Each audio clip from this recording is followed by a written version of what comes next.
Hey there! In this video, I will show you exactly how to change name on Facebook without 60 days. To start the process, open Facebook application on your mobile device. Now tap on Menu on your bottom right corner. Here tap on Settings icon. Now tap on Search icon. Then search here Personal and Account Information. Now tap on Name.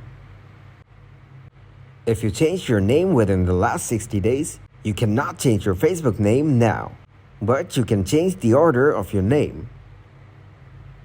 Now tap on Learn More.